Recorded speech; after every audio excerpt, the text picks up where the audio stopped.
Congratulations on making the right choice. You purchased a JP Fire Control Kit for your gas gun application.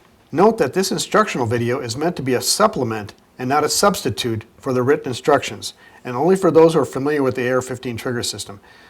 So please read over the written instructions in addition to using this video, as it does not cover the installation process in the same detail. Additionally, do not attempt to create a full auto fire control system. The JP Fire Control System is designed for semi-automatic use only and will not function in a full auto application. Attempting to do so will place you in violation of federal law. Before you start, let's examine the kit and make sure that it includes all of the parts listed in the manifest, namely the hammer, the trigger, the disconnector, the complete safety selector assembly, the oversized pins, and a complete spring set. Note that each kit includes both the yellow and red hammer springs and a yellow trigger return spring. Depending on the intended use of your firearm, you may have specific needs for a finished release weight. This is largely determined by the choice of springs, not the adjustments. If your application is recreational and competition, and you intend to use primarily hand loads or domestic ammunition, use the yellow trigger return spring and the yellow hammer spring. If you intend to use military type ammunition like 5.56 NATO designation ammunition or foreign manufactured ammunition, use the red hammer spring, which will result in a slightly higher release weight but 100% ignition reliability on any ammunition. If your application is for a 308 type rifle, in other words an AR-10 format type rifle, you must use the red hammer spring, as you will not get 100% ignition reliability with the yellow spring, and your rifle may be prone to finger bounce off doubling with the lighter setup. If you need to set your rifle up for police duty use and your agency requires a pull weight of more than 4 pounds, you may have to resort to a different spring setup, which we call the tactical spring kit. This will be supplied at no charge at the time you order the part directly from us. If you intend to use your rifle for service rifle competition, the rules require a finished weight of pull of a minimum of 4.5 pounds. Note that we have a special spring kit set up just for this application. This spring kit allows you to final tune the hammer spring into an exact weight of just a couple ounces over the 4.5 pounds so that you can lift the NRA weight set. Next, make sure your kit matches the pin size of your particular lower receiver. Most lower receivers, other than those made by Colts Manufacturing, are of the 154 small pin variety. If you have a receiver made by Colts Manufacturing, it may have the larger .169 trigger and hammer pins. You can tell if you have the large pin kit by looking for the number 2 at the end of the product code. The number 1 indicates a kit for standard small pin receivers with their standard pins being .154 inches. The application for the JP FC2 Easy Kit is a bit more complicated. Colts Manufacturing has made several versions of their lower receivers, and you must determine which one you have before purchasing the JP Easy Kit. First, measure the pins in your Colt lower to determine if they are of the .154 or the .169 pin size. If they are the .169 pin size, that would be the size addressed by the number 2 kit. Note that there are 2 types of large pin Colt lowers, those with the pinned-in auto sear block and those with the web feature that is actually a machined-in-place part of the lower. The latter type, shown here, is indicative of the newer current production receivers and is compatible with the JP Easy Trigger Kit. The JP selector can be installed and properly adjusted in this type of Colt lower receiver. However, the older Colt lowers had a pinned-in auto sear block, shown here. It is not possible to use the JP adjustable reversible selector with this type of receiver. If your receiver has the pinned-in block, you must use the original JP Fire Control Kit and fit the trigger safety relationship, or send your lower into JP for the in-house installation. We offer the JP FCP Kit installed and returned shipped for $220 with a 1-week turnaround. In addition, you'll need a number of tools before you begin. In order to degrease the parts, you'll need a strong solvent, such as lacquer thinner, and preferably access to compressed air. We cannot overemphasize the importance of proper degreasing of screws and threaded holes in order to ensure that the thread locker will properly set up and lock these components into place.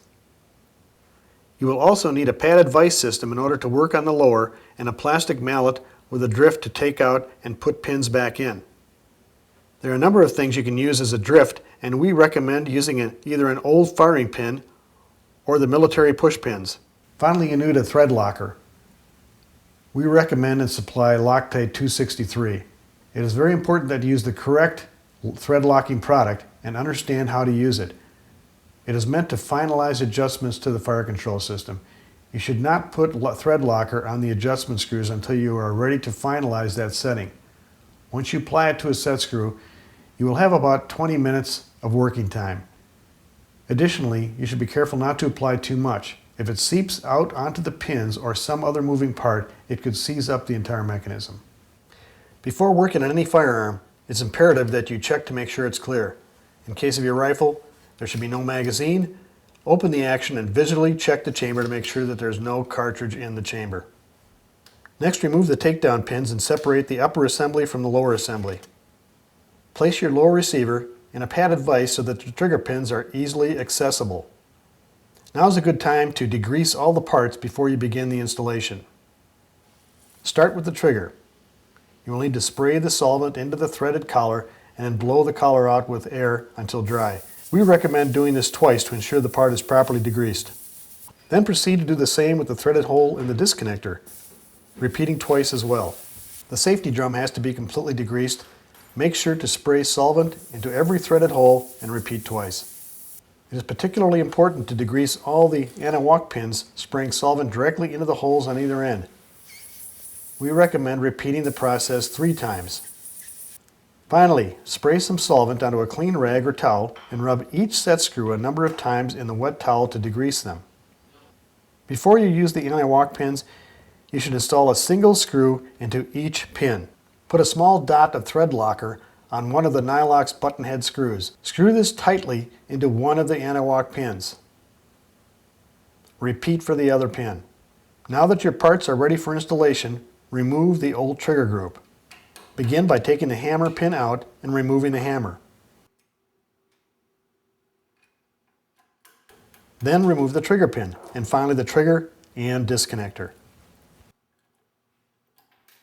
Before moving on, clean the trigger pocket out with compressed air to remove any debris. Next, let's remove the existing safety selector. This can be accomplished by loosening up the grip screw, allowing the grip to fall away from the frame just a bit. This allows the detent plunger to release itself out of the channel in the existing safety, allowing you to remove the selector. We recommend temporarily assembling the safety with the lever on the left side or the side with the detent groove for the purpose of easing the installation process. Install the flathead screw without any thread locker, just snugly, as you will remove it later. Before installing the selector, it needs to be properly lubed. Apply a small dab of grease and rub it throughout the groove on the selector drum. This will ensure that the safety selector moves smoothly and eliminates wear over time. Put the assembled safety drum and lever into the receiver. Slide the grip back up on the receiver, making sure not to bind the detent spring. Then tighten the grip screw. Put the trigger spring onto the trigger. Make sure that the U-shaped part of the spring is under the chin of the trigger.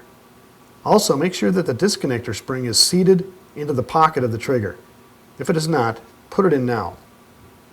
Place the disconnector in the slot of the trigger, then put the entire assembly into the receiver, making sure that the tail of the trigger is under the safety.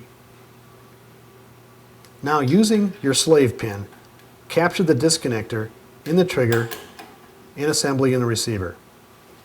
Then drive the slave pin out with the anti-walk pin. Put the hammer spring on the hammer. Make sure the legs of the spring are orientated correctly and that the U-shaped part of the spring is on the back side of the hammer. Put the hammer in the receiver, using the same method as the trigger. First using the slave pin and then driving that pin out with the anti-walk pin. Now that you have the hammer and trigger installed in the lower, you can test the trigger. At this point, the disconnector will probably hold the hammer and you will have to press the back of the disconnector to release the hammer so that the notch engages the sear. You will now time the disconnector to resolve this issue.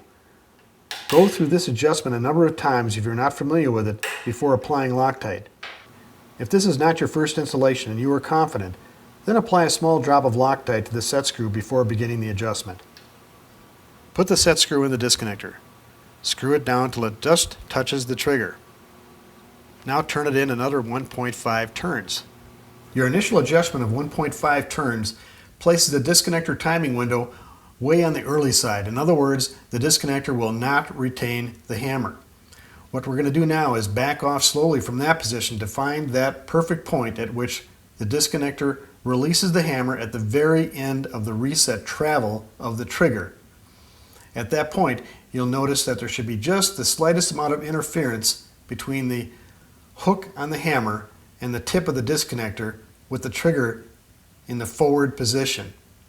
And now back off the disconnector timing screw, and at every time you back it off, push the hammer back and see if the hook of the hammer, in other words the spur on the hammer, touches the tip of the disconnector. That's the point at which the disconnector will be properly timed. So back it off and then sweep the hammer past the disconnector, observing the gap, continuing to back off until you just see the tip of the disconnector touching the spur of the hammer, not retaining it, but just touching it. At that point, your disconnector timing should be correct. You can verify this by actually doing the dry fire test of the fire control system. Pull the trigger to the rear, reset the hammer. Now the hammer should be retained by the disconnector. Now slowly release the trigger, observing where the hammer drops off the disconnector and reconnects to the sear face. This disconnector timing point now should be just at the very end of the reset travel of the trigger. So you can repeat this several times over and observe to make sure that the disconnector catches the hammer with the trigger pulled to the rear, just as it would do under live fire. And then as you are releasing the trigger, the hammer is released by the disconnector and allowed to reconnect to the sear face right at the end of the reset travel of the trigger. What this means is the hammer has reset to the sear face when the sear is fully up and available to receive it at full sear value. Proper disconnector timing will ensure that the rifle only fires one round with each pull of the trigger. And in addition, it is important for the overall durability of the mechanism. The hammer must reset to the full sear face. In other words, the sear must be fully up and available to receive the hammer when it is released by the disconnector, and that is a function of perfect disconnector timing. Now let's move on to adjusting the over travel. The trigger that you have now is functional, but has more over travel than it needs and may feel a bit unrefined due to that reason. The over travel setting is somewhat of a matter of personal preference. However, the most refined feel is achieved with a minimal over travel setting within a certain limitation. There has to be enough room for the trigger to move back and forward within the fire to reset value of the trigger. So if your trigger is installed with the purpose of military or law enforcement duty use, I would suggest that you use a little bit more conservative or a longer gate on the over travel setting. As with the disconnector timing, you may want to practice this adjustment a couple of times before you use the thread locker product. Then insert the set screw into the threaded collar at the front of the trigger. Screw it all the way in until it just touches the bottom of the receiver. Then back it off 1/2 turn. Test the over travel by pulling the trigger to the rear in the fired position and holding while moving the hammer back and forth. Make sure that they never touch or bind. In other words, the notch on the hammer should not touch the sear edge while you are moving it back and forth across the top with the trigger in the rear fired position. If the hammer does touch the sear or rub on the sear surface, then you need to back off on the over travel slightly. Now let's do the safety setup. Reset the hammer so it is retained by the sear and put the safety on. Once again, go through this until you are comfortable with this adjustment before using Loctite. Otherwise, begin by putting a dot of Loctite on the safety adjustment screw. Put the safety screw into the safety and screw it down until it just touches the back of the trigger. Now back it off about 1/8 of a turn or 45 degrees and then feel the trigger. There should be no perceptible movement of the trigger in the cock position against the safety selector in the on position.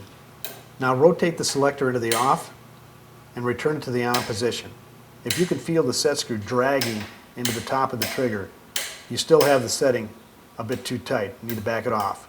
So to summarize, the correct setting on the safety is that setting which blocks all or nearly all movement of the trigger and still allows the safety selector to be moved into the on position without any friction of the safety on to the top of the trigger.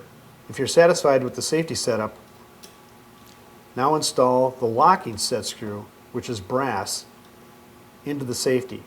Place a dab of Loctite on the lock screw. Note that we have built redundancy into this system, with the adjustment screw being Loctited and then a set screw locking that into position. It is imperative that the setting on the safety never migrate. Now remove the lever and install it on the side of your preference. For a right-handed operator, the lever would go on the left side of the receiver. For a left-handed operator, the lever would go on the right side of the receiver. Put a drop of Loctite on the retaining screw for the lever. If you'd like to make an ambidextrous setup, you can order the extra lever. If not, install the remaining flathead screw into the side of the safety drum without the lever.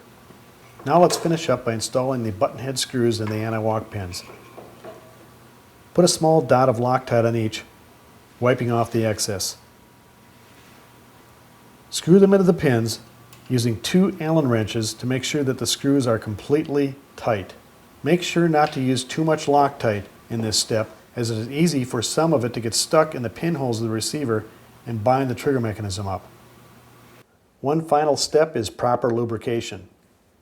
Using a dental pick, apply a small dab of grease on both the engagement notch of the hammer and the disconnector hook of the hammer. By cocking the hammer, that grease will transfer off to the disconnector and the sear face.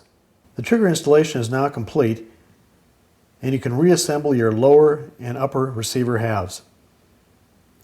You should now test your trigger in assembly in the complete rifle to make sure that you've installed the trigger correctly. Start by turning the safety selector off and cycle the bolt. Squeeze the trigger and allow the hammer to fall.